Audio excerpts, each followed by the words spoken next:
على سيدنا محمد وعلى آل سيدنا محمد كما صليت على إبراهيم وعلى آل إبراهيم في العالمين إنك حميد مجيد. قال الله تبارك وتعالى في كلامه المجيد: أعوذ بالله من الشيطان الرجيم. بسم الله الرحمن الرحيم. الذين يؤمنون بالغيب ويقيمون الصلاة ومما رزقناهم ينفقون.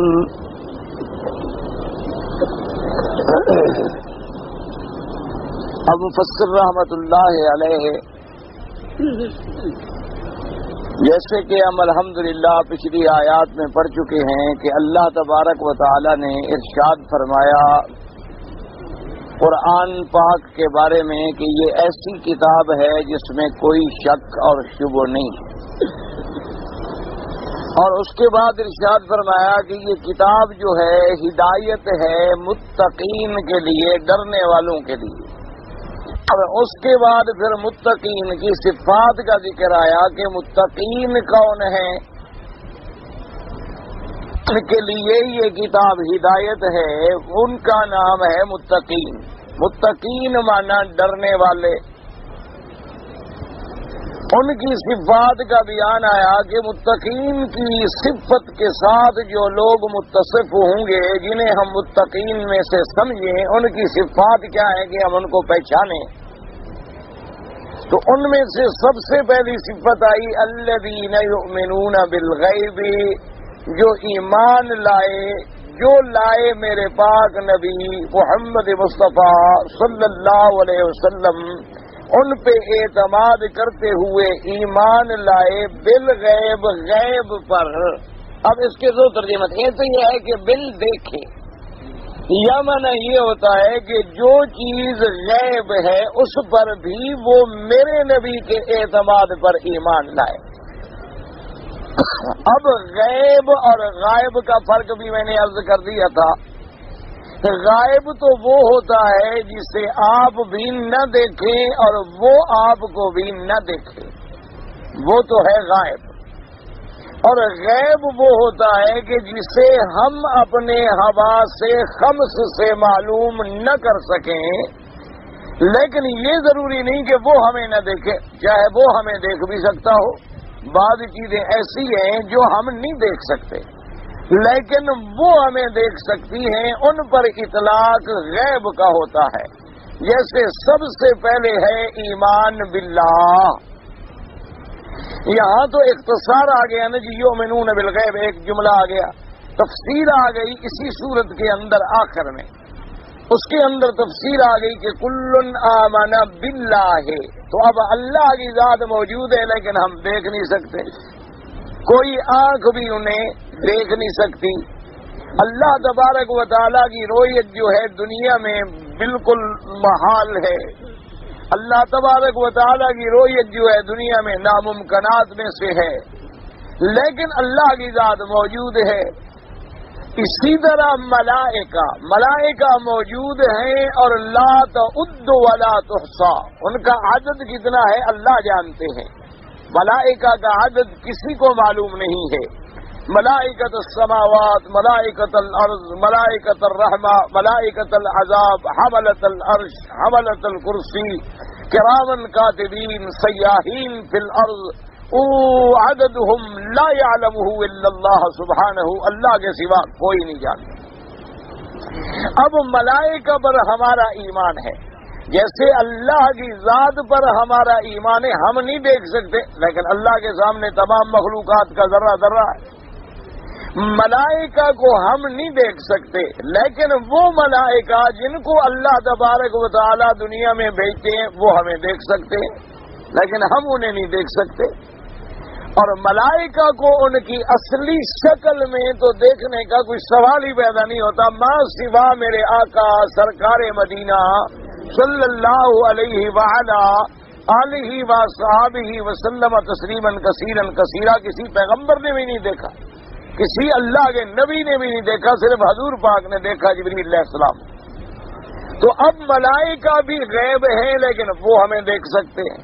وَكُتُبِهِ وَرُسُلِهِ، اللہ کی کتابیں، اللہ کے رسول، وہ اپنے زمانے میں جب وہ موجود تھے تو غیب نہیں تھے، لیکن کیفیت رسالت، اسی طرح ان کتابوں کا کیفیت نزول وحی وہ بھی ایک غیب تھا۔ اسی طرح فرمایا وَالْيَوْمِ الْآخِرِ، اس میں تمام احوال قیامت آ گئے کہ قیامت کا دن، جنت، نار، صراط، اور پھر جنت کی نعمتیں، دوزخ کے انواع من العذاب، وہ تمام چیزیں بھی غیب ہیں، ہم ان کو نہیں دیکھ سکتے۔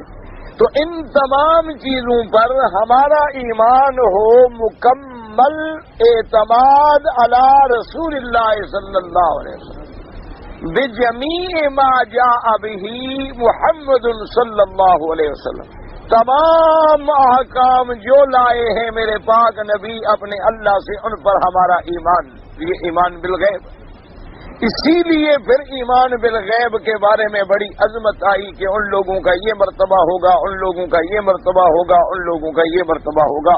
تو پہلی صفت کیا آ گئی؟ ایمان بالغیب، یہ یاد رکھ لیں۔ اور اسی کے ساتھ ساتھ میں نے عرض کر دیا تھا، یہ بھی یاد رکھ لیں کہ غیب جو ہے، غیب دان ہونا، غیب کا علم ہونا، غیب کا علم جو ہے یہ خاصہ خدا ہے، اسی کی صفت ہے عالم الغیب والشہادہ، اسی کے بارے میں ہے قل لا یعلم من فی السماوات والارض الغیب الا اللہ، آسمانوں اور زمینوں میں کوئی غیب کا جاننے والا نہیں مگر اللہ۔ اسی طرح ان اللہ عندہ علم الساعہ، اور بہت آیات مبارک جو ہیں اس مسئلے پہ موجود ہیں، تو یہ عقیدہ صاف کر لیں کہ علم غیب پر ایمان لانا یہ تو مومن کی صفت تھی، اب غیب کے علم کا مالک ہونا یہ میرے اللہ کی صفت ہے۔ اللہ کے سوا تمام ملائکہ بھی غیب دان نہیں ہوتے، تمام انبیاء علیہم الصلوات والتسلیم، تمام اولیاء اللہ، کوئی بھی علم غیب کا مالک نہیں ماں سوائے اللہ کے۔ ہاں اللہ تبارک و تعالی اپنی رضا سے، اپنے ارادے سے، اپنے منشا سے چاہیں تو اطلاع علی الغیب فرما دیتے ہیں، اخبار عن الغیب فرما دیتے ہیں، انباء عن الغیب فرما دیتی ہیں کہ غیب کے بارے میں اپنے پاک انبیاء کو وحی بھیج کے خبر عطا فرما دی، یا ان کے دلوں میں بات ڈال دی اور انہوں نے اپنی امت کو بات سمجھا دی۔ اسی طرح اللہ تبارک و تعالی چاہے تو اپنے اولیاء اللہ جو اللہ کے عباد صالحین ہیں، ان پہ اللہ کی کروڑوں رحمتیں ہوں، ان پر بھی چاہے تو ان کے اظہار کرامت کے لیے ان کو بھی کسی غیب کے بارے میں باخبر فرما دیں، تو لفظ ہوگا انباء عن الغیب، اخبار عن الغیب، اطلاع علی الغیب۔ علم غیب جو ہے علم مضاف اور غیب مضاف الیہ پورے قرآن میں اور پورے حدیثوں میں ما سوائے اللہ کے لیے اور کہیں نہیں۔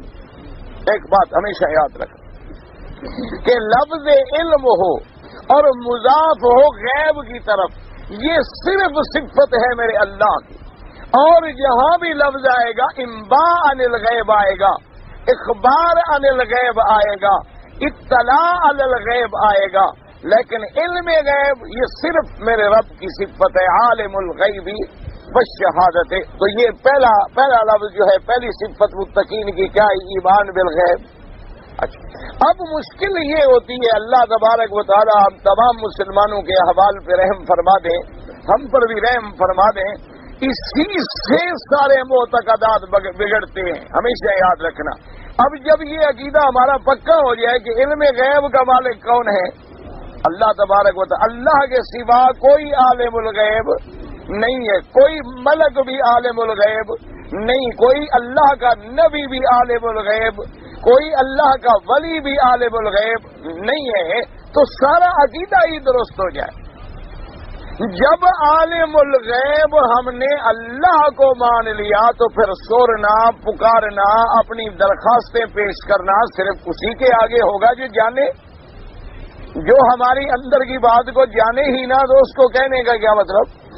تو اس لیے سارے مسئلے اسی ایمان بالغیب کے ساتھ تعلق رکھتے ہیں. بس یہ پہلی صفت آئی. اب دوسری صفت کا قرآن نے ذکر کیا. فرمایا الذین یؤمنون بالغیب، بس ایک، وَيُقِيمُونَ الصَّلَاةَ، اور دوسری صفت کیا ہے کہ وہ نمازوں کے قائم کرنے والے ہوتے ہیں. متقی کی صفت، دوسری صفت کیا ہے؟ نمازوں کا قائم کرنا. یاد رکھو لفظ یقیمون ہے، جہاں جہاں قرآن میں دیکھیں گے لفظ اقامت آئے گا. وَيُقِيمُونَ الصَّلَاةَ، کہیں فرمائیں گے وَأَقِيمُوا الصَّلَاةَ، اور کہیں فرمائیں گے اقیم الصلاۃ لدلوک الشمس الی غسق اللیل. لفظ آئے گا اقامت صلاۃ. اقامت صلاۃ کا کیا معنی؟ ایک ہے، اللہ نے یہ نہیں فرمایا کہ وہ نماز پڑھنے والے ہوں گے، جیسے فرمایا تھا یؤمنون بالغیب. آگے یہ نہیں فرمایا وَيُصَلُّونَ الصَّلَوَاتِ، نہ، بلکہ فرمایا وَيُقِيمُونَ الصَّلَاةَ، یعنی یقیمون اقامت سے ہے. اور اقامت کا معنی کیا ہے؟ کہ نمازوں کو ان کے تمام شروط، ارکان، فرائض، واجبات، سنن، مستحبات، اوقات کے مطابق ادا کرنا. یہ حس کا معنی ہے اقامت الصلاۃ. اقامت الصلاۃ کا معنی ہے جیسے کہ حضور پاک نے ارشاد فرمایا صلو کما رأیتمونی اصلی، او کما قال رسول اللہ صلی اللہ علیہ وسلم. اللہ کے پاک پیغمبر نے فرمایا تم نمازیں ایسے ادا کرو جیسے میں ادا کرتا ہوں، میں پڑھتا ہوں. اور اسی طرح اللہ تبارک و تعالی نے حضور پاک صلی اللہ علیہ وسلم کو قرآن میں بھی بتلایا. فرمایا ان الصلاۃ کانت علی المؤمنین کتابا موقوتا. اللہ نے فرمایا کہ نماز مومنین پر اللہ نے فرض کر دی ہے، ان کی اوقات کی تعیین کر دی ہے. موقوت جو ہے توقیت سے ہے، توقیت جو ہے تعیین سے ہے، تعیین اوقات. اب ان اوقات کا قرآن نے کبھی کبھی خود بھی ذکر کیا. اقیم الصلاۃ لدلوک الشمس الی غسق اللیل وقرآن الفجر ان قرآن الفجر کان مشہودا ومن اللیل فتہجد بہ نافلۃ لک. اللہ تبارک و تعالیٰ نے اس کی کئی تفصیلیں بھی بیان فرما دی کہ نماز کے اوقات کیا ہیں. اب دیکھیں، حالانکہ نبی بھی عربی، قرآن بھی عربی، بلد بھی عربی، لیکن نماز اتنی مہم چیز ہے کہ اللہ نے جبریل کو بھیجا. جبریل علیہ السلام نے آ کے امامت کی میرے آقا حضرت محمد الرسول اللہ صلی اللہ علیہ وسلم. حالانکہ اندازہ فرمائے کہ حضور تو امام الانبیاء ہیں، آپ تو تمام انبیاء کے بھی امام ہیں، لیکن چونکہ تعلیم دینی تھی نماز کی تو حضرت جبریل علیہ السلام کو اللہ نے بھیجا کہ جا کے نماز کے اوقات، نماز کا طریقہ صرف زبانی نہ سمجھاؤ، بلکہ تم امام بنو اور میرا مدنی مقتدی بنے. یعنی نماز کتنی اہم چیز ہے، اسی سے آپ اندازہ فرما لیں. تو حضرت جبریل علیہ السلام نے 10 نمازیں پڑھائی ہیں حضور صلی اللہ علیہ وسلم. 5 نمازیں اول وقت میں اور 5 نمازیں جو ہیں آخر وقت میں. ہر نماز کا ایک وقت اول ہے اور ایک آخر ہے. کیا مانا؟ جیسے صبح کی نماز ہے، جب بھی طلوع فجر صادق ہوگا اس وقت شروع ہو گیا اور ختم ہوگا جہاں تک سورج کے نکلنے تک. اب اگر سورج نے نکلنا شروع کر دیا تو بس وقت جو ہے وہ ختم ہو گیا. اسی طریقے سے ظہر کا وقت ہے، عصر کا وقت ہے، مغرب کا وقت ہے، عشاء کا وقت ہے. تو 5 نمازیں جو ہیں وہ تو جبریل علیہ السلام نے پڑھائی اول وقت میں، اور 5 نمازیں جو ہیں وہ پڑھائی آخر وقت میں. اور پھر حضور کی خدمت میں عرض کر دیا کہ حضور ان 2 وقتوں کے درمیان جو ہے یہ نماز کا وقت ہے، آپ اپنی امت کو سمجھا دیں.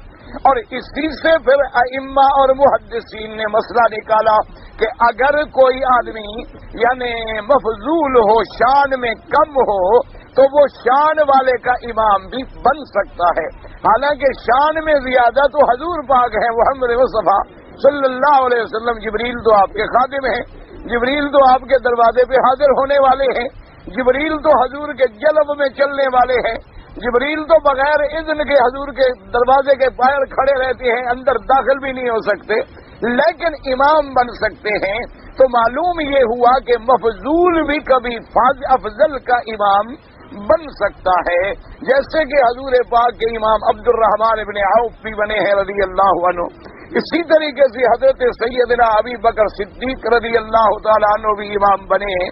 تو لہذا اس میں بھی تعلیم ہوتی ہے امت کے لیے کہ کبھی امام جو ہے باعتبار علم کے، باعتبار مرتبے کے کم ہوتا ہے، لیکن اقتدا کرنے والوں میں اس سے بڑے بڑے عالم ہوتے ہیں تو نماز ٹھیک ہو جاتی ہے، کیونکہ حضور صلی اللہ علیہ وسلم نے جبریل کے پیچھے پڑھی۔ اور اسی سے یہ بھی اندازہ ہو گیا کہ نماز کی اہمیت کتنی بڑی ہے کہ جبریل علیہ السلام خود پڑھانے کے لیے آئے ہیں نماز، اور حضور صلی اللہ علیہ وسلم ان کی اقتدا میں نماز پڑھ رہے ہیں۔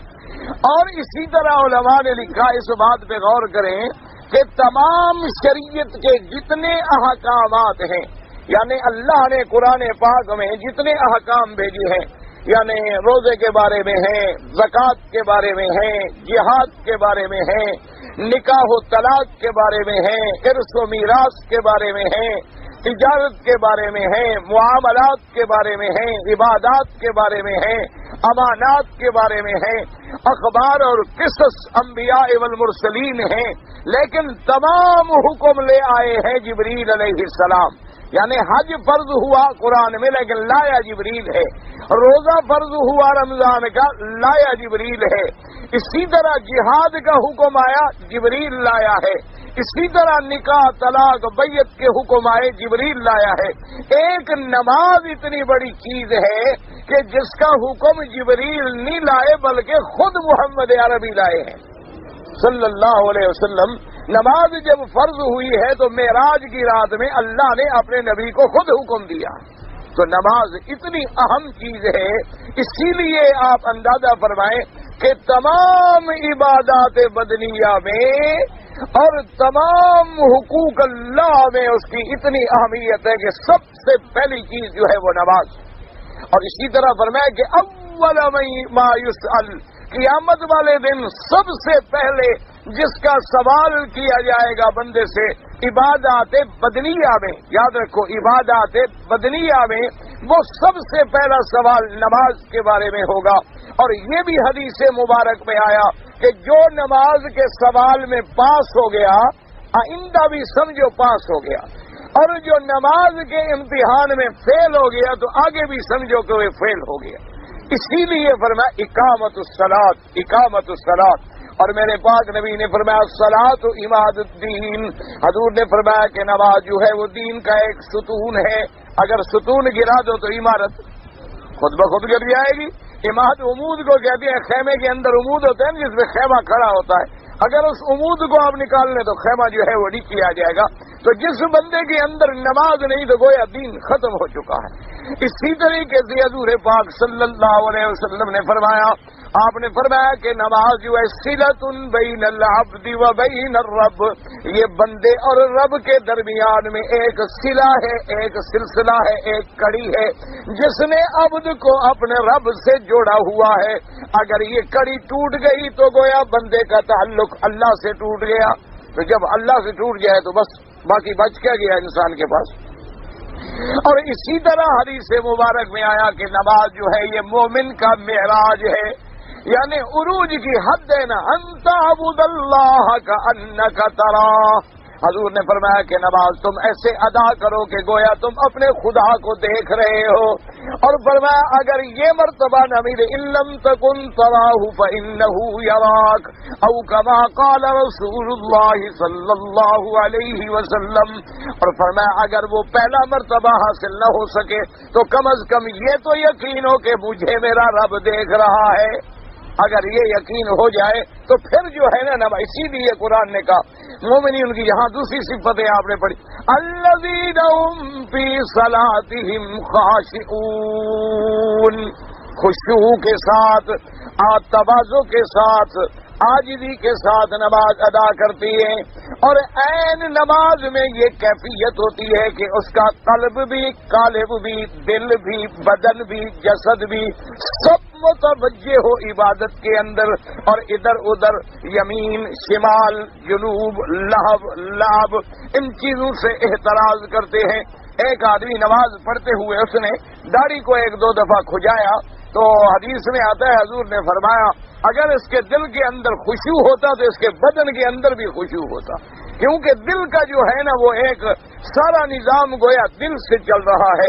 اگر دل میں اللہ کا ڈر آ جائے تو آپ دیکھتے نہیں آنسو بہ رہے ہیں، آدمی رونا شروع کر دیتا ہے اور آدمی جناب تھر تھر کانپ رہا ہے، کیونکہ دل میں جو اللہ کا ڈر داخل ہو گیا ہے تو اس کا پورے بدن پہ اثر ہوتا ہے۔ تو اگر نماز ہمارے دلوں کے اندر داخل ہو جائے اور خشوع داخل ہو جائے تو سوال نہیں پیدا ہوتا کہ ہم نماز میں کھیلتے رہیں، کہ نماز میں چاہا تو کھیل بھی لیا، کبھی آگے ہو گئے کبھی پیچھے ہو گئے، اور کبھی جیب میں ہاتھ ڈال کے کوئی چیز بھی نکال لی، کبھی گھڑی میں ٹائم دیکھنا شروع کر دیا، کبھی بلا وجہ اپنے رومال ٹھیک کرنے شروع کر دی۔ یہ چیزیں نماز کے خلاف ہیں۔ ایک ہے عمل کثیر پر جو اختلاف ہے ائمہ میں، کہ بعض ائمہ کے نزدیک عمل کثیر نماز میں جائز ہے۔ کیا مانا؟ اگر ضرورت پڑ جائے تو جائز ہے، وہ بھی یہ نہیں کہتے کہ عمدن کرو، وہ بھی یہ نہیں کہتے کہ بغیر ضرورت تم بلا وجہ عمل کثیر کرتے رہو۔ اور عمل کثیر کی تعریف کیا ہوتی ہے کہ دونوں ہاتھ کام میں لگ جائیں، یا دیکھنے والا یہ سمجھے کہ یہ نماز میں معلوم نہیں ہوتا، اگر نماز میں ہوتا تو ایسا کام نہ کرتا۔ تو بعض ائمہ رحمہم اللہ تعالی فرماتی ہے کہ عمل کثیر سے بھی نماز ہو جاتی ہے، لیکن جب کوئی حاجت ہے، کوئی مجبوری ہے، کوئی ضرورت درپیش آ گئی ہے، جیسے کہ وہ استدلال کرتے ہیں کہ حضور پاک نماز پڑھ رہے تھے اور بی بی عائشہ گھر سے باہر تھی تو انہوں نے کنڈی کھٹکھٹائی تو حضور چند قدم آگے چل کے دروازہ کھول کے پھر چند قدم پیچھے آ گئے۔ اس حدیث مبارک سے انہوں نے استدلال کیا ہے۔ تو اصل میں پہلے تو یہ دیکھیں کہ بھی گھر کا دروازہ جو ہے وہ جہت قبلے میں تھا، اگر گھر کا دروازہ قبلے کی طرف نہ ہو، قبلے سے آدمی کا پورا جسد ہی پھر جائے، سینہ ہی پھر جائے تو پھر تو نماز ختم ہو گئی، وہ تو سب کے نزدیک ختم ہو جاتی ہے۔ اور دوسری بات یہ ہے کہ میرے پاک نبی فرض نماز کبھی گھر میں نہیں پڑھتے تھے، حضور صلی اللہ علیہ وسلم نفل نماز پڑھ رہے تھے، اور جب نفل نماز ہو تو اس کے اندر بڑا توسع ہوتا ہے بنسبت فرض نماز پڑھنے کے۔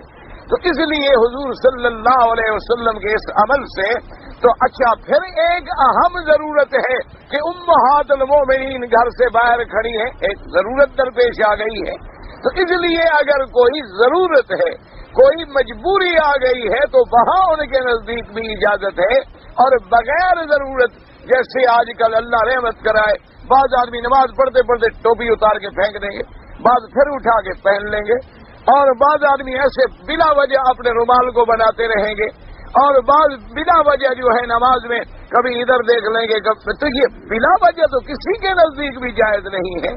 جب آدمی اس مقام پہ کھڑا ہو کے کأنک ترا، گویا ہم اپنے خدا کو دیکھ رہے ہیں، تو جو خدا کو جب دیکھنا نصیب ہو جائے تو ادھر ادھر نظر ہٹ بھی سکتی ہے۔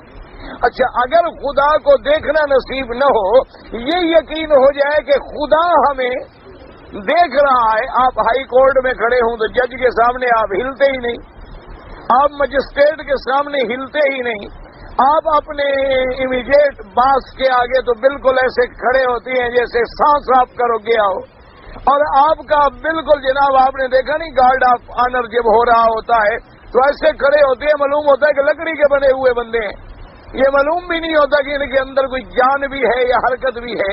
تو اگر بندوں کے سامنے اتنا خشوع ہے تو اللہ کے سامنے کتنا خشوع ہونا چاہیے ہماری نمازوں میں۔ اس لیے فرمایا وَيُقِيمُونَ الصَّلَاةَ، مومنوں کی صفت یہ ہے کہ جو نمازوں کو قائم کرتے ہیں، یہ نہیں کہ نماز کو قائم کرنے کا معنی کہ آدمی سویا رہے اور جب نیند کھلی تو نماز پڑھ لی، یا آدمی اپنے کام میں لگا ہوا ہے، دیکھا بھی اب ظہر کا وقت بالکل جا رہا ہے، 5-10 منٹ باقی ہے، جلدی اللہ اکبر نماز پھر سے اتار لو بھی جلدی کرو۔ تو یہ اقامت الصلاۃ نہیں ہے۔ اقامت الصلاۃ یہ ہے کہ تمام ارکان و شروط کے ساتھ، یا جیسے کوئی آدمی وضو نہ کرے اور نماز پڑھ لے، یا جیسے کوئی آدمی کا بدن پاک نہ ہو اور نماز پڑھ لے، کپڑا پاک نہ ہو اور نماز پڑھ لے، جگہ پاک نہ ہو اور نماز پڑھ لے، بلا وجہ قبلے کی طرف توجہ نہ کرے، تو یہ تمام چیزیں جو ہیں نماز نہیں ہوگی۔ نماز تب ہوگی جب سارے شروط، سارے ارکان، سارے فرائض، اچھا اس کے بعد خدا کی شان ہے، آپ دیکھیں کہ اللہ نے نماز کے بعد سنتیں رکھی ہے، کہ فرض نماز کے بعد سنتیں ہیں، اور پھر نفل ہے، واجبات ہیں۔ حالانکہ فرض نماز بھی اللہ کے لیے ہے، سنت والی نماز بھی اللہ کے لیے ہے۔ یہ بھی غلط فہمی ہے، لوگوں کو سمجھتے ہیں کہ شاید سنت حضور کی نماز ہے۔ یہ بات بڑی غلط فہمی میں لوگ پڑے ہوئے ہیں۔ وہ لوگ سمجھتے ہیں کہ فرض جو ہیں وہ تو اللہ کے ہیں اور سنت ہے حضور کی، نفل ہو گئی پیر کی۔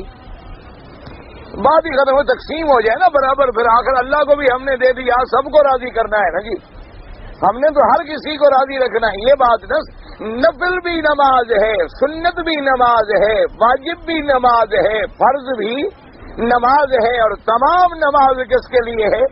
اللہ کے لیے۔ فرمایا ان صلاتی و نسکی ومحیای ومماتی للہ رب العالمین۔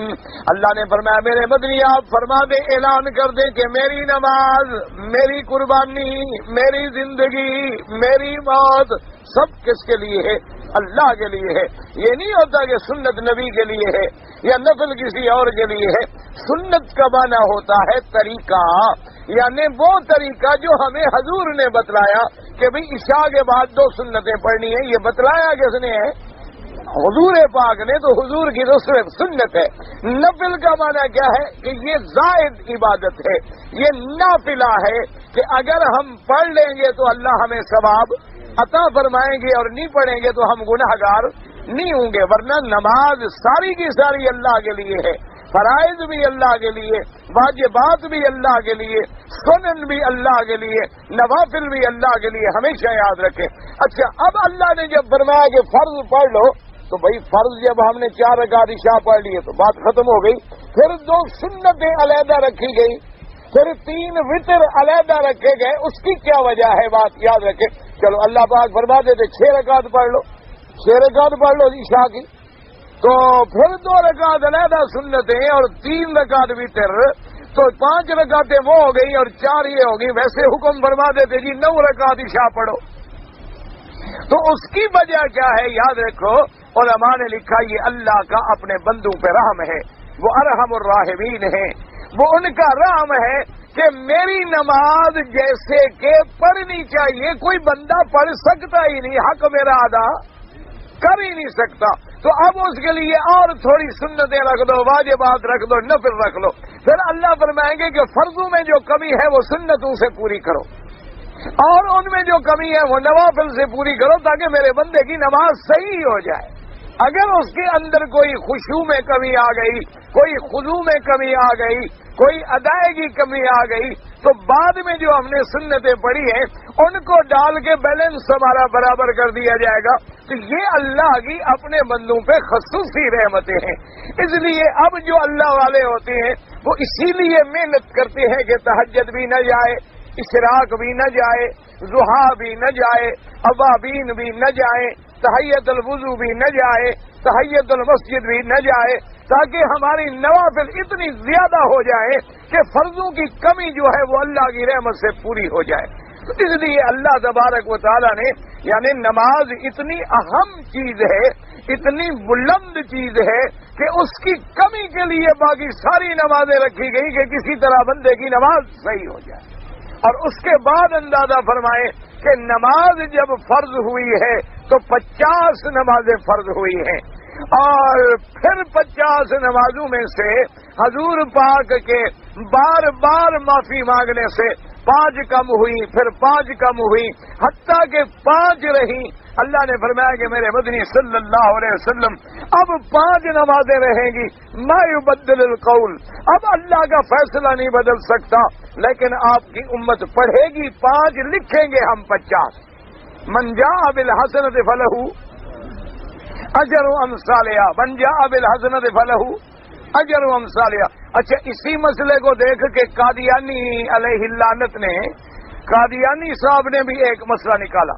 اس نے جناب ایک دفعہ اعلان کیا تھا کہ میں ایک کتاب لکھوں گا جو 50 جلدوں پر مشتمل ہوگی، جس کے یعنی 50 والیوم ہوں گے، 50 جلدیں ہوں گی۔ اب اس کو پتہ نہیں ٹائم ملا یا نہ ملا یا اللہ نے جھوٹا کرنا تھا، تو بہرحال وہ نہ لکھ سکا۔ بڑی مشکل سے اس نے کوئی 5 لکھی، 5 جلدیں جو تھیں وہ لکھی گئیں۔ تو اب لوگوں نے لکھنا شروع کیا کہ عجیب نبی ہو، تم تو نبی ہو، تم نے کہا کہ میں 50 لکھوں گا اور ابھی تک تم 50 لکھ نہیں چکے۔ تو اس نے کہا کہ 5 کا 50 ہی سمجھو۔ اس نے کہا لکھی تو میں نے 5 ہے لیکن تم کتنی سمجھو؟ 50 ہی سمجھو۔ کیوں؟ انہوں نے کہا حضور کو بھی 5 نمازوں کا حکم دیا گیا تھا، لیکن اللہ کے ہاں او بدبخت، وہاں تو خدا کا فیصلہ تھا، یہاں ہم تمہارا فیصلہ کریں۔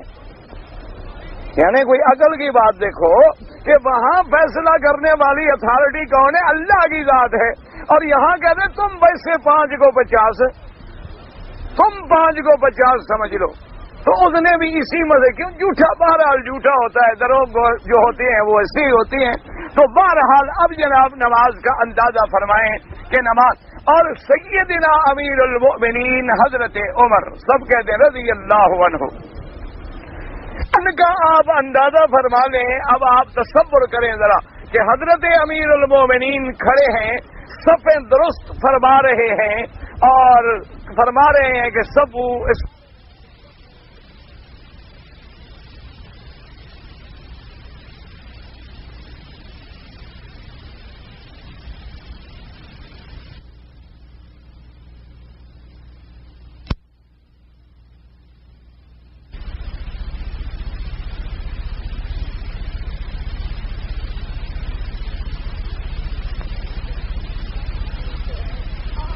ہیں، اور دشمن چھپا ہوا تھا صف میں، اس نے موقع حاصل کیا اور حضرت پہ حملہ کیا خنجر سے، اور خنجر اتنی زور سے مارا کہ سیدنا امیر المؤمنین کا پیٹ مبارک جو ہے اس نے یہاں سے چاک کیا یوں اور یہاں سے یوں چاک کیا، پورا پیٹ مبارک کھول دیا، آنتیں مبارک باہر آ گئیں۔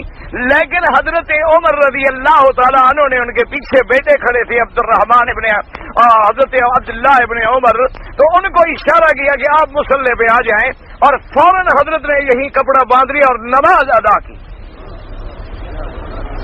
اسی سے آپ اندازہ۔ اچھا، اور صبر کا عالم یہ دیکھیں کہ جو صحابہ پیچھے صفوں میں کھڑے ہیں وہ کہتے ہیں ہمیں پتہ ہی نہیں لگا کہ حضرت عمر شہید ہو رہے ہیں، یہ حضرت عمر پہ قاتلانہ حملہ ہو گیا ہے، وہ کہتے ہیں ہمیں پتہ ہی نہیں لگا، یعنی پوری مسجد میں کوئی شور ہوا ہی نہیں۔ اور ہمارا خشوع بھی آپ کو یاد ہے، لوگ جمعہ کی نماز پڑھ رہے تھے، اتفاق سے یہ پانی کا ایک پائپ جو ہے نا جی وہ پھٹ گیا، پائپ پھٹ گیا تو ساری مخلوق حرم سے بھاگ کے نکل گئی اور لوگ کچھ راستے میں مر گئے۔ یہ تو حرم میں نماز پڑھنے والوں کا خشوع ہے، اور جو ہمارے ملک میں پڑھتے ہوں گے ان کی نمازیں تو آپ خود اندازہ کر لیں۔ اچھا، ایک دفعہ نماز پڑھ رہے تھے، یہ پانی کے ڈول ہوتے ہیں نا زمزم کے، تو وہ بیچارے کنارے پہ ایک کے اوپر 2 ایسے وہ سٹاک کر دیتے ہیں کہ بعد میں بھر بھر کے ہر جگہ رکھیں، وہ گرا تو پلاسٹک کے ڈولے ہو، اتنی آواز پیدا ہوئی جناب، لوگ نماز چھوڑ دی اور یہ گئے۔ انا للہ و انا الیہ راجعون، یہ مسلمانوں کی نماز ہے، ذرا آپ دیکھ لیں۔ اللہ تبارک و تعالی رحمت فرمائے، اللہ پاک ہمارے حال پہ رحم فرمائے۔ تو نماز یعنی یہ ہے کہ صحابہ کہتے ہیں ہمیں پتہ ہی نہیں لگا، صرف ہمیں شبہ ہوا کہ آواز کچھ بدلی ہے امام کی۔ اچھا، آواز بھی تو ملتی تھی نا، نماز پڑھانے والے تو بیٹے تھے نا حضرت عمر کے، حضرت عمر رضی اللہ تعالیٰ عنہ کے بیٹے تھے، باپ بیٹے کی آواز بھی مل رہی تھی، تو کہتی ہمیں شبہ ہوا کہ کوئی آواز تبدیلی معلوم ہوتی ہے، اور جب نماز ختم ہوئی تو پھر پتہ چلا اللہ اکبر ہوتی، اتنی بڑی بات ہو گئی کہ سیدنا امیر المومنین پہ حملہ ہو گیا اور صحابی زخمی ہو گئے، اور بہرحال وہ قاتل پکڑ لیا گیا، لیکن نماز کا اتنا بڑا مسئلہ تھا۔ اور سیدنا امیر المومنین رضی اللہ تعالی عنہ نے اپنی خلافت کے زمانے میں تمام گورنرز کو یہ آرڈر جاری کیے تھے کہ جس آدمی کو نوکری دینی ہو، ملازمت دینی ہو، عہدہ دینا ہو، سب سے پہلے اس کی نماز کی تحقیق کرو، اگر وہ نماز کے اندر پورا ہے تو اس کو نوکری دے دو، اور نماز میں وہ پورا نہیں ہے تو جو اللہ کا چور ہے وہ تمہارا امین کیسے بن سکتا ہے؟ جو اللہ کی عبادت میں چوری کرتا ہے وہ تمہارے مال کا کیسے امین بن سکتا ہے؟ تو ایک ہی اصول تھا، اور یاد رکھیں میں اللہ کے کعبے میں دعوے سے کہتا ہوں کہ آج اگر اسلامی ملکوں میں صرف اسی چیز کا فیصلہ کر لیں تو اللہ کی رحمت سے 90% بیماریاں جو ہے وہ ختم ہو جائیں گی۔ ہم ڈگری دیکھتے ہیں، نماز نہیں دیکھتے، ہم ڈگری دیکھتے ہیں، اس کا ایمان اسلام نہیں دیکھتے، ہم اس کی دولت کو دیکھتے ہیں لیکن ایمان و اسلام کو نہیں دیکھتے۔ تو جب وہ کرسی پہ آئے گا وہ سارے کام کرے گا لیکن ایک اللہ والا کام تو کرے گا ہی نہیں، وہ تو ہم نے دیکھا ہی نہیں ہے نا۔ اس لیے حکم تھا کہ سب سے پہلے اس کی نماز کو دیکھو کہ وہ نماز کیسے پڑھتا ہے۔ اگر نماز خشوع سے پڑھتا ہے اور نماز صحیح وقت پہ پڑھتا ہے تو اعتماد کرو۔ اچھا، اب پھر لوگ مثالیں دیتے ہیں، اور جی ہم نے کئی دیکھے ہیں بڑے نمازی ہیں حضرت، پر اندر نہ پوچھو، ہم نے دیکھا حضرت سب پہ اول میں نماز پڑھتی ہیں لیکن پھر بھی ایسے ہیں۔ تو یہ بات ہوتی ہے، اصل مشکل پتہ ہے کیا ہے کہ 1,00,000 نمازیوں میں 10 نمازی اگر چور ہیں تو ان کی مثال دیتے ہیں، ان کے مقابلے پر جو 2,00,000 چور ہے۔ بھئی تم نے اگر پرسنٹیج نکالنی ہے تو یوں نکالو نا کہ 100 نمازی لے لو، 100 بے نماز لے لو، پھر ان کو 2 سال کے لیے آزمائش کرو، پھر دیکھو نتیجہ کیا نکلتا ہے۔ اب یہ نہیں کہ نمازیوں میں تو سارے حرم کے نمازیوں میں تم 4 آدمی ڈھونڈ لو کہ فلانا آدمی غلط ہے، اور بے نماز سارے لاکھوں کی تعداد میں غلط ہوں تو ان پر تمہاری نظر ہی نہ پڑے۔ تو یہ کوئی انصاف تو عدل تو نہیں ہے۔ انصاف تب ہوگا جب برابر کا عدد آئے، 1,000 ادھر سے ہو، 1,000 ادھر سے ہو، 1,00,000 ادھر سے ہو، 1,00,000 ادھر سے ہو، پھر دیکھیں انشاءاللہ نمازیوں کا پلڑا جو ہے وہ ہر معاملے میں بھاری ہوگا۔ اللہ تبارک و تعالی نے حکم دیا ہے جب ہمیں اقامت الصلاۃ کا۔ اچھا دیکھیں، جب لفظ ہے نا یصلون کا تو وہ مدح کے ضمن میں نہیں آیا، یاد رکھیں کیا مانا، فرمایا فویل للمصلین الذین هم من صلاتهم ساہون۔ اللہ نے فرمایا ہلاکت ہے ان لوگوں کے لیے جو نمازوں سے غفلت کرتی ہیں، تو وہاں مصلین کا لفظ ہے لیکن آیا مذمت، فویل ہلاکت ہے ان کے لیے۔ اسی طرح فرمایا فلا صدق ولا صلی، تو وہاں بھی لفظ صلی آیا کہ ایسا بدبخت ہے نہ خیرات کی نہ اللہ کی نمازیں ادا کی۔ لیکن جہاں مدح کا لفظ ہے وہاں اقامت کا لفظ ہے، اقیم الصلاۃ، اقیم الصلاۃ، مقیمین الصلاۃ، مقیمی الصلاۃ، یقیمون الصلاۃ، اقیم الصلاۃ۔ تو اقامت الصلاۃ کا مسئلہ ہی یہی ہے کہ صحیح وقت میں اور تمام ارکان و شروط کے ساتھ نماز پڑھیں۔ اور اسی میں یہ بات بھی یاد رکھ لیں، ہمارے لوگ ہمارے ملکوں میں جو بہت بڑی غلطی ہے وہ یہ بھی بڑی غلطی ہے کہ جب نماز پڑھتے ہیں ماشاءاللہ تو نیت ہی اتنی لمبی کرتے ہیں کہ امام فاتحہ پڑھ لیتا ہے اور وہ ابھی نیت کر رہے ہوتے ہیں۔ یہ ہمارے یہاں جو ہے نا جی بڑا ایک رواج ہے نا جی، 4 رکعت نماز عشاء فرض للہ تعالی، اور منہ طرف قبلہ شریف، اور بوقت 7:45 بجے، اور بروز سوموار، اور پیچھے اس امام کے اللہ اکبر۔ اتنے میں تو امام پہنچ گیا بیچارہ فاتحہ کے بعد سورت میں۔ یہ کون سی نیت ہے خدا جانے کی، بالکل بدعت ہے اور اس کی کوئی ضرورت نہیں ہے۔ نیت کا مقام دل ہوتا ہے کہ اب ہم عشاء کی نماز کے لیے رکے ہوئے ہیں، یہی نیت ہے، یہی نیت ہے جب اللہ اکبر۔ اگر زبان سے استحضار ہوتا ہے ورنہ مقام نیت کا دل ہے، یاد رکھ لیں ہمیشہ۔ اچھا، اور اسی طرح یہ بھی یاد رکھیں کہ ہمارے حضرات جو ہیں بعض لوگ یوں کر لیتے ہیں اللہ اکبر، بعض یوں کر لیں، نماز تو ہو جائے گی لیکن افضل طریقہ یہ ہوتا ہے کہ ہاتھوں کی ہتھیلیاں بھی کعبے کی طرف ہوں اور کان کے برابر ہوں، اور پھر اللہ اکبر کہے تو یہ جو جگہ ہے ہتھیلی کی یہ اس گٹے کے اوپر آئے اور یہ درمیان میں ہو۔ سمجھ آ رہی ہے؟ ایسے جو یوں کر لیتے ہیں یہ نہیں، یہ ضروری ہے۔ اب سینے پر ہاتھ باندھنا بھی حدیث میں ہے، اور ناف پر باندھنا بھی حدیث مبارک میں ہے، اور ناف سے نیچے باندھنا بھی حدیث مبارک میں ہے جو مصنف ابن ابی شیبہ میں باقاعدہ مذکور ہے۔ تو اس لیے بہرحال اور نماز میں نظر جو ہے وہ عین سجدے والی جگہ پہ رہے. سمجھ آ گئی یہ بات. اور امام سے کبھی سبقت نہ کریں، یعنی ابھی امام نے اللہ اکبر نہیں کہا اور ہم اگر اس سے پہلے کہہ دیں اللہ اکبر تو ہماری نماز نہیں ہوگی. اذا کبر فکبروا، حضور نے فرمایا جب امام تکبیر کہے تب تم تکبیر کہو، جب وہ رکوع کرے تب تم رکوع کرو، جب وہ سجدہ کرے تب تم سجدہ کرو، جب وہ سلام پھیرے تب تم سلام پھیرو. ہم نے امام کے پیچھے چلنا ہے، امام کی اقتداء کرنی ہے، امام کی اتباع کرنی ہے. یہ نہیں کہ ہم امام سے سبقت کر جائیں. اگر کوئی سبقت کرے، اتنی وعید آئی ہے، حضور نے فرمایا جو آدمی امام سے پہلے سجدے میں چلا جائے یا پہلے سر اٹھا لے، اللہ اس کے چہرے کو گدھے کا چہرہ بنا دے. اتنی سخت وعید آئی ہے. فرمایا پھر تمہارا امام بنایا کیوں گیا ہے؟ انما جعل الامام لیؤتم بہ، تاکہ تم اس کی پوری پوری اقتداء کرو. تو یہ نماز میں خصوصی خیال کیا کرو. اچھا، اور زیادتی ہمارے لوگ بڑی کرتے ہیں. السلام علیکم جب امام کہے گا نا السلام علیکم ورحمۃ اللہ، تو ابھی امام کا رحمت اللہ بھی پورا نہیں ہوگا اور یہ حجر اسود پہ پہنچ جائیں گے. یہ بھی بالکل خلاف ہے. یاد رکھیں جب تک امام مکمل سلام نہ پھیرے تم سلام نہ پھیرو. سمجھ آ گئی یہ بات؟ حتیٰ کے بعد ائمہ تو کہتے ہیں کہ امام دونوں طرف سلام پھیر لے، السلام علیکم ورحمۃ اللہ، السلام علیکم ورحمۃ اللہ. اب مقتدی کہے السلام علیکم، تاکہ سبقت کا خوف ہی ختم ہو جائے، تاکہ ڈر ہی ختم ہو جائے. ورنہ ایک طرف سلام پھیرنے سے بھی بات پوری ہو جاتی ہے.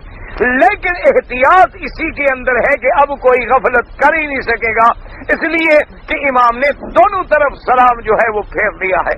اور اسی طرح یاد رکھیں نماز میں کہ بعض ہمارے بھائی جو نماز پڑھتے ہیں نا جی کہ اللہ اکبر، اچھا اللہ اکبر اللہ اکبر اللہ اکبر، یہ نماز نہیں ہوتی. یہ پڑھنا نہ پڑھنا برابر ہے. سمجھ آ رہی ہے بات؟ یہ نماز پڑھنا نہ پڑھنا برابر ہے. کیونکہ حضور میرے پاک نبی سرکار مدینہ امام الانبیاء امام المتقین امام المرسلین سید الاولین والآخرین شفیع المذنبین صلی اللہ علیہ وسلم، حضور بیٹھے تھے کہ ایک صحابی نے آ کے نماز پڑھی. نماز پڑھ کے آیا، سلام کیا، حضور نے فرمایا ارجع فصلی فانک لم تصلی، جا کے پھر نماز پڑھو، تم نے گویا نماز پڑھی ہی نہیں. وہ بیچارہ گیا، اس نے پھر نماز پڑھی، وہ پھر آ گیا. حضور نے فرمایا ارجع فصلی، جاؤ پھر نماز پڑھو. فإنک لم تصلی، مؤکد کلام ہے، انا کاف خطاب اور لم نافیہ. فإنک لم تصلی، تم نے بالکل تمہاری نماز نہیں ہوئی. اس نے پھر پڑھی، وہ پھر آیا، حضور نے فرمایا پھر پڑھو. تنبیہ فرمائی. مقصد حضور کا یہ تھا کہ پہلی دفعہ سمجھ جائے گا، دوسری دفعہ سمجھ جائے گا، تیسری دفعہ سمجھ جائے گا، لیکن وہ بھی اللہ کا بندہ ہمارا بھائی تھا. تو چوتھی دفعہ اس نے کہا حضور مجھے تو اسی طرح آتا ہے اور تو مجھے آتا نہیں. آپ نے فرمایا اللہ کے بندے نماز نہیں ہوتی. جب رکوع کرو حتی تطمئن راکعا، رکوع میں پورا بدن ٹیڑھا ہو اور پشت سیدھی ہو اور اطمینان ہو جائے، اور پھر جب کھڑے ہو تو اطمینان سے کھڑے ہو، پھر سجدہ کرو تو اطمینان سے کرو. کیا مانا کہ رکوع میں جاؤ تو کم سے کم درجہ ہے سبحان ربی العظیم 3 دفعہ پڑھنے کا، کم سے کم 3 دفعہ، ورنہ 5 دفعہ 7 دفعہ 11 دفعہ، اور تو خیر جتنا زیادہ پڑھے. اگر اکیلے ہوں تو بہرحال تو یہ ہمارے حضرات جو اللہ اکبر کرتے رہتے ہیں اور 3 دفعہ بھی ایسا پڑھتے ہیں کہ اگر 3 دفعہ پڑھے معلوم یہ ہوتا ہے اللہ معاف فرمائے کہ انہوں نے 1 دفعہ بھی پڑھا ہے کہ نہیں پڑھا. یہ بات غلط ہے. سبحان ربی العظیم لفظ ادا کریں کہ آپ کیا کہہ رہے ہیں، آپ اپنے منہ سے کیا لفظ نکال رہے ہیں.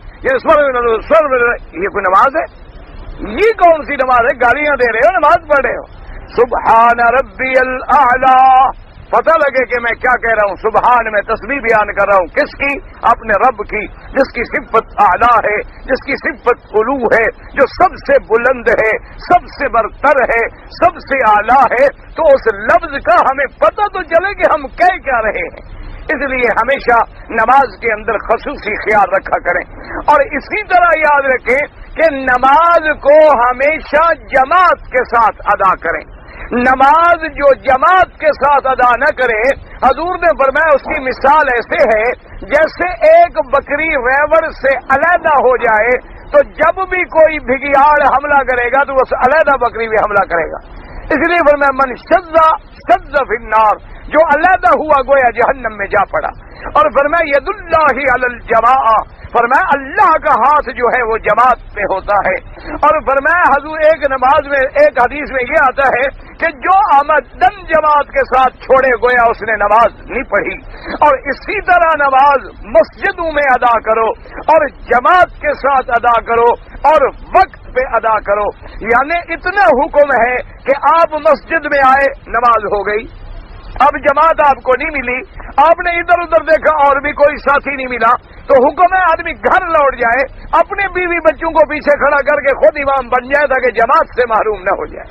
یعنی جماعت اتنی ضروری ہے کہ یہ نہیں کہ جب مرضی آئے جہاں مرضی آئے دکان پہ کھڑے ہو جاؤ اور اکیلے پڑھ لو، نہ، اسی جماعت میں تو برکتیں ہیں، اسی کے اندر تو رحمت یہ ہے کہ اسلام دین وحدت ہے، اسلام کے اندر ایک اتفاق اور یونٹی اور ایک آپس میں ملنے کا سبق ہے. تو جماعت کی اہمیت اور مسجد کی اہمیت، یہ دو باتیں یاد رکھو. اور تیسری بات یہ ہے کہ نماز کسی حال میں معاف نہیں ہے، سفر میں بھی معاف نہیں ہے اور گھر میں بھی معاف نہیں ہے. حتیٰ کہ حالت جنگ میں، یعنی جب گولیوں کی بوچھار چل رہی ہو، تیر و تفنگ ٹکرا رہے ہوں، اس وقت بھی نماز معاف نہیں ہے. وہاں بھی حکم ہے کہ نماز صلاۃ الخوف ادا کی جائے گی، وہاں بھی نماز پڑھی جائے گی ہر شکل میں. اور اسی طرح یاد رکھیں میری بعض بہنیں جو اپنے یعنی ماہواری کے دنوں میں اب پاک ہو گئی مثلا عصر کو، لیکن انہوں نے کہا چھوڑو ٹھیک ہے اب مغرب کے بعد غسل کروں گی. یہ ظلم ہے، بہت بڑا گناہ ہے کہ جب عصر کو پاک ہو گئی تھی فوراً غسل کر کے وہ نماز ادا کرتی. فوراً یہ نہیں کہ اپنے غسل کو اور دو نمازوں کے لیے مؤخر کر دے بلا وجہ. اس لیے ہمیشہ ان چیزوں کا لحاظ رکھیں. اب اسی طرح ایک مسئلہ ہے کہ اگر کسی شخص نے ایک نماز عمدن چھوڑ دی، کیا مانا؟ بیمار کوئی نہیں، عذر کوئی نہیں اور تندرستی ہے، صحت ہے، سب کچھ ہے، لیکن بس بیٹھا ہوا ہے دوستوں میں گپے مار رہا ہے، بھائی نماز آج ٹھیک ہے پڑھ لیں گے، اور نماز نہ پڑھی تو امام احمد ابن حنبل رحمۃ اللہ علیہ اور شیخ الاسلام ابن تیمیہ رحمہ اللہ اور ابن القیم رحمہ اللہ اور بڑے بڑے فحول العلماء حنابلہ کے جو گزرے ہیں ان نے فرمایا ایک نماز آدمی چھوڑ دے تو وہ کافر ہو جاتا ہے. ایک نماز چھوڑنے والا مرد ہو یا عورت ہو وہ کافر ہو جاتا ہے. اور امام احمد ابن حنبل رحمہ اللہ فرماتے ہیں ان کا نکاح بھی ختم ہو جاتا ہے. جب کافر ہو گیا تو نکاح تو مسلمان کا ہوتا ہے نا. یعنی اگر عورت نے نماز نہیں پڑھی تب بھی تو نکاح ٹوٹ گیا، مرد نے نماز چھوڑی آمدن تب بھی نکاح ختم ہو گیا. وہ فرماتے ہیں اس کے بعد اگر توبہ نہیں کی اور رجوع نہیں کیا تو اولاد زنا پیدا ہوگی اور اسی حالت میں مر جائے.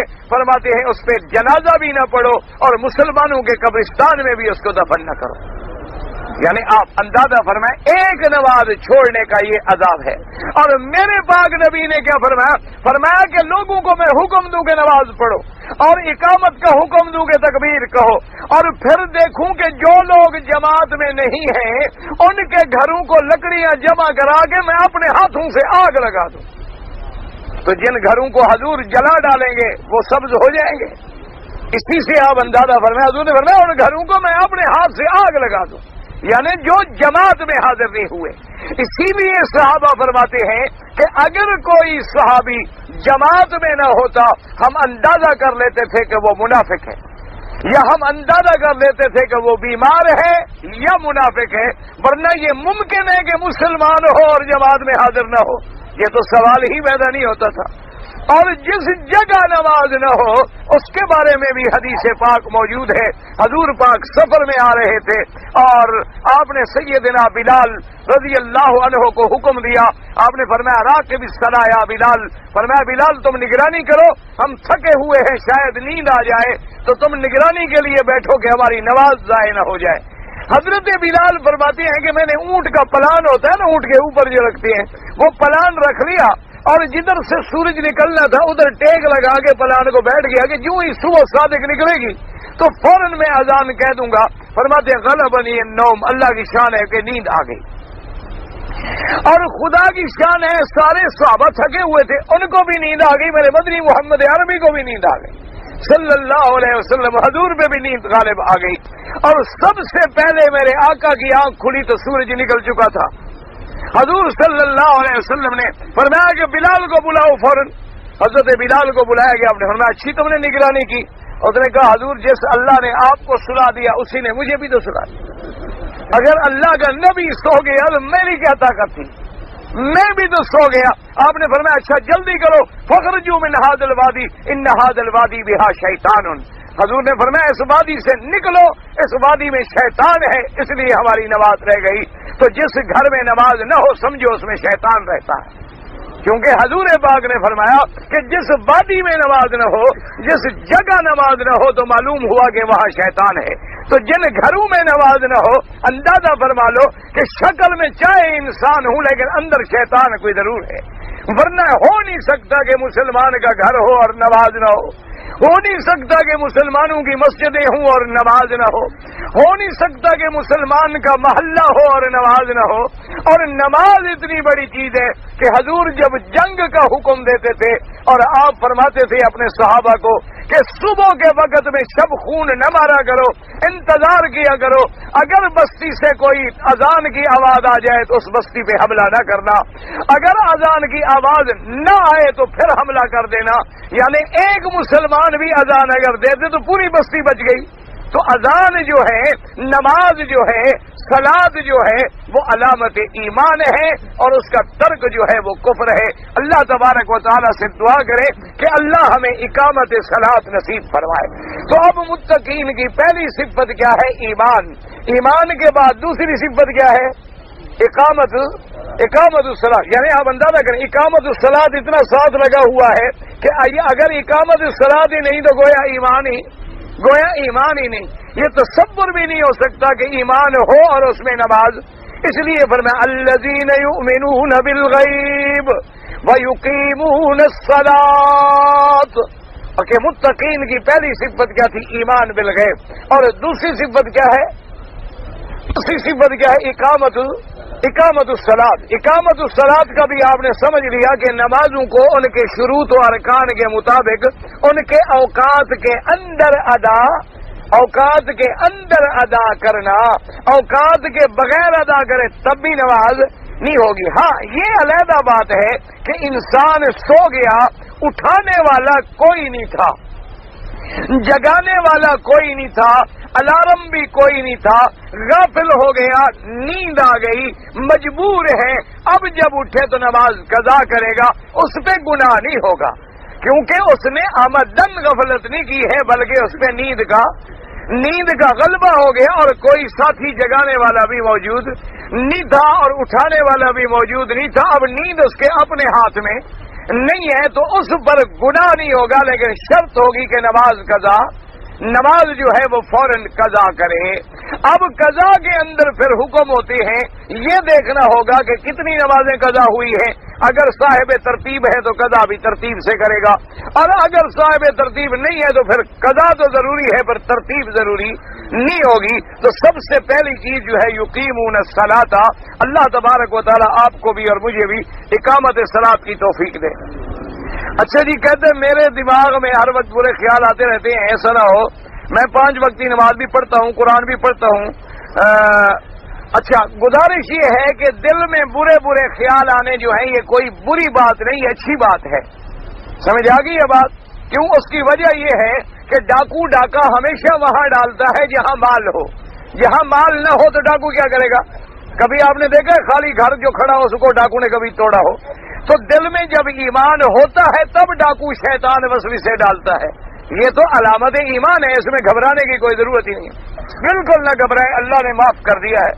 ویسے اگر آپ چاہیں تو آخری صورتیں جو ہے قرآن پاک کی وہ کثرت سے پڑھا کریں. قل اعوذ برب الفلق اور قل اعوذ برب الناس، اللہ پاک حفاظت فرمائیں گے. جہاں پر جو جنازہ پڑھایا جاتا ہے بعد میں میت کو دفن کہا گیا جاتا ہے، یہ تو آپ کام کر سکتے ہیں، جنازے کے ساتھ چلے جائیں. ضروری ہے کہ مولوی بتائیں آپ کو کہ کہاں دفن کیا جاتا ہے. جب جنازہ جا رہا ہو آپ چلے جائیں. آپ جا کر دیکھ لیں کہاں کرتے ہیں دفن. ان کی مرضی جہاں کریں, جنت المعلا میں کریں, جبل نور کے پاس قبرستان ہے وہاں کریں, کسی کا کوئی اور قبرستان ہو تو وہاں کریں. اب ہر جنازے کے ساتھ تو میں نہیں چاہتا کہ آپ کو باقاعدہ ان کے اعداد و شمار بھی دوں اور دفن کا ٹائم بھی بتاؤں اور جگہ بھی بتاؤں. یہ کون سا مسئلہ ہے اللہ کے بندے؟ تم ایک جنازے کے ساتھ چلے جاؤ, دیکھ لو. ایک آدمی کہتا ہے کہ میں اما اربا کو نہیں مانتا ہوں, نہیں مانتا ہے تو اما اربا کی شان میں کوئی کمی ہو جائے گی. کوئی آدمی کہے کہ میں سورج کو نہیں مانتا ہوں تو سورج کی روشنی کم ہو جائے گی. کوئی کہے کہ میں چاند کو نہیں مانتا ہوں تو چاند کی روشنی کم ہو جائے گی. کچھ نہیں فرق پڑے گا, نہ مانے کوئی فرق نہیں پڑے گا, کوئی ایسی بات نہیں.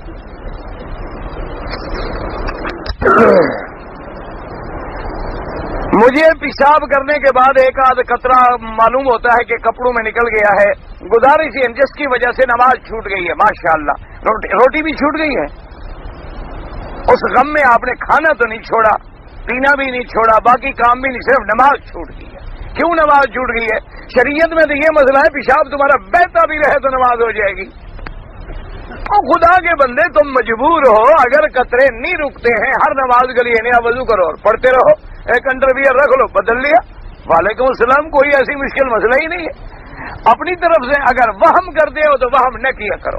اگر واقعی قطرے نہیں رکتے ہیں تم مجبور ہو تو ہر نماز کے لیے تمہیں وضو نیا کرنا پڑے گا, پھر نماز پوری پڑھ لو.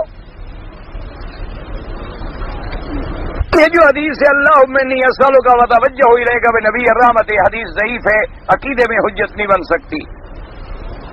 حضرت بی بی عائشہ صدیقہ کی مسجد سے عمرہ کرنا افضل ہے یا طواف؟ مکے میں رہتے ہوئے طواف افضل ہے. عمرہ وہ افضل ہے جب آتے ہوئے آپ میقات اپنے ملک کے میقات سے باندھتے ہیں. ویسے عمرہ جائز ہے, منع نہیں, لیکن افضل کیا ہے, جتنی دیر عمرے میں لگائیں اتنی دیر طواف میں لگائیں. چھوٹا عمرہ اگر ہم نے کیا ہے تو رمل کریں گے, چھوٹا ہو یا بڑا ہو. جب عمرہ کیا تو عمرے کے تمام احکام پورے کریں گے. آپ پہلے 3 چکروں میں رمل کریں گے, صفا بھی کریں گے, صفا مروا بھی دوڑیں گے, بال بھی منڈوائیں گے. اگر ہم نے پہلا عمرہ کیا اور سر پہ اس طرح پھروا لیا, اب دوسرا عمرہ کرنا چاہیں تو بال تو سر پہ نہیں ہوں گے, سر تو ہے نا, سر تو موجود ہے نا بابا. بال نہیں ہے تو نہ ہوں, گنجا ہو آدمی تو کیا کرے گا, اس طرح پھروائے گا, بال ہوں یا نہ ہوں.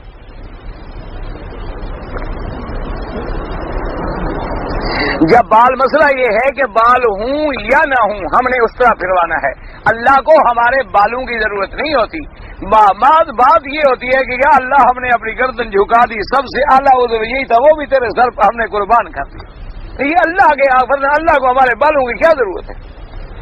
اللہ تبارک و تعالیٰ کو جو قربانی کرتے ہیں گوشت کی یا گوشت جانور کے بالوں کی کیا ضرورت؟ وہ تو یہ دیکھتے ہیں کہ میرے حکم پر بندے نے پیارا جانور ذبح کیا, اگر میں حکم دیتا اپنے آپ کو ذبح کرو تو کر دیتا. وہ تو ایک تعمیل حکم ہے, ورنہ بالوں کی کوئی ضرورت نہیں ہوتی. صرف تعمیل حکم ہے کہ اللہ کے حکم کے مطابق ہم نے گردن جھکا دی ہے. وہ جیسے ایک کنیا شریف کے ہمارے شیخ ہیں حضرت مولانا خانم صاحب مدذلہ, ان کے مسجد میں ایک بہت پرانے زمانے کی بات سناتے تھے حضرت. وہ مجذوب تھا, ایک سرگودے میاں والی کے علاقے کی بات ہے. میاں والی والے لوگوں کی زبان بھی کچھ سرائکی کچھ پنجابی ہوتی ہے. تو وہ پرانے دور میں آیا, اس زمانے میں گاڑیاں شاڑیاں کاریں شاریں موٹریں شوٹریں ہوتی نہیں تھی, اونٹ ہوتے تھے, گدھے ہوتے تھے, کھوتے ہوتے تھے, انہی پہ لوگ حج کرتے تھے. تو اس نے بھی کوئی گدھا کرایہ پہ کیا, حج کر لیا اور سر منڈا لیا.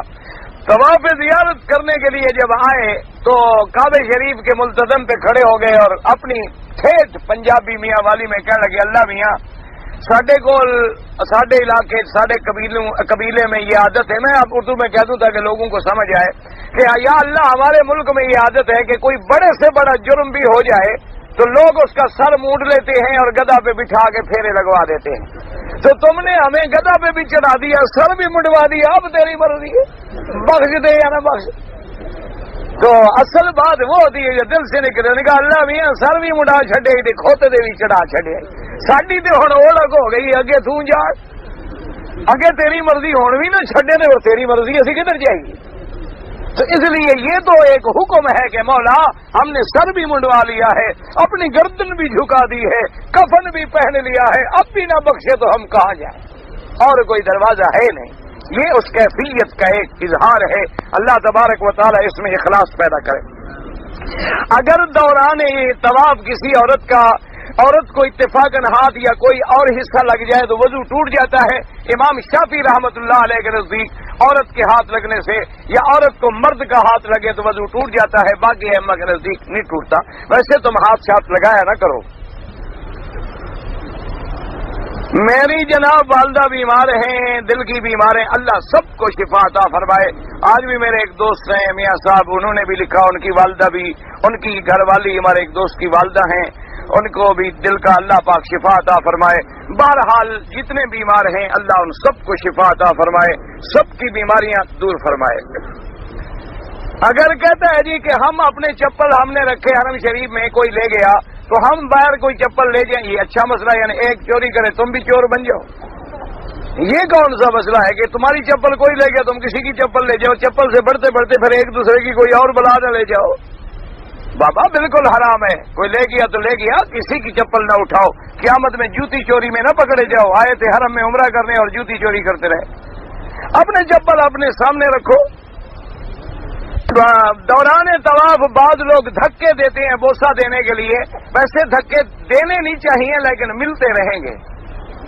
مسئلہ یہ ہے کہ دھکے نہ دیں. دھکے دینا منع ہے، دھکے دینا حرام ہے، ایذاء مسلم حرام ہے. لیکن جہاں پھر رحمت کی جھڑی لگی ہو تو پھر دھکے کون روک سکتا ہے؟ روکے بھی نہیں جا سکتے، مسئلہ بتلایا جا سکتا ہے. اچھا جی، بچے کے دادے کا نام محمد عباس، دادی کا نام کیا ہو گیا، والد کا نام، بچے کی تاریخ پیدائش، بروزت کیا ہوا، لڑکا ہوا ہے، بچے کے نام کے الفاظ بتائیں. مجھے نہیں سمجھا یہ ساری تفصیل آپ نے کیوں لکھی ہے کہ 6/12/92 کو پیدا ہوا، اتوار کا دن تھا، 2 بجے تھے. کیا مطلب ہے؟ مجھے سمجھ نہیں آئی. خود ملیں آپ. کے بعد مروا پر بال کٹوانے کے بارے میں کیا حکم ہے؟ جو لوگ بالوں کو 2-4 ٹک لگوا لیتے ہیں، انہیں 2 بال ادھر سے 2 ادھر سے 2 ادھر سے، ایک بکری دم دینی پڑے گی. سمجھ آ گیا مسئلہ؟ یا اس طرح پھروائیں یا اتنے بال کٹوائیں کہ چوتھا حصہ بالوں کا کٹ جائے. یعنی سر پہ اگر اتنے بال ہیں لمبے تو چوتھا حصہ سارے سر کا کٹ جائے بالوں کا، پھر جا کے عمرہ پورا ہوگا. جو لوگ ایک بال ادھر سے کاٹ دیتے ہیں، ایک بال ادھر سے کاٹ دیتے ہیں، 2 بال ادھر سے کاٹ دیتے ہیں، تو وہ امام شافعی رحمۃ اللہ علیہ کے نزدیک تو گنجائش ہے. اصل مشکل یہ بن گئی ہے، اللہ معاف کرے، آج ہر آدمی آسانی ڈھونڈتا ہے کہ جس میں آرام ہو جان چھوٹے، کہ میرے میک اپ میں بھی فرق نہ آئے، سگار میں بھی فرق نہ آئے، عمرہ بھی ہو جائے. وہ اللہ کے بندے، کسی نے آپ کو خط تو نہیں لکھا کہ آپ تشریف لے آئیں کعبہ شریف اداس ہے، نہ آپ کو کوئی لیٹر ملا ہے. اللہ پاک نے باقاعدہ خط بھی جو ہے آپ کو کہ آپ کے بغیر صفا مروا بالکل غیر آباد ہے. اللہ کے بندے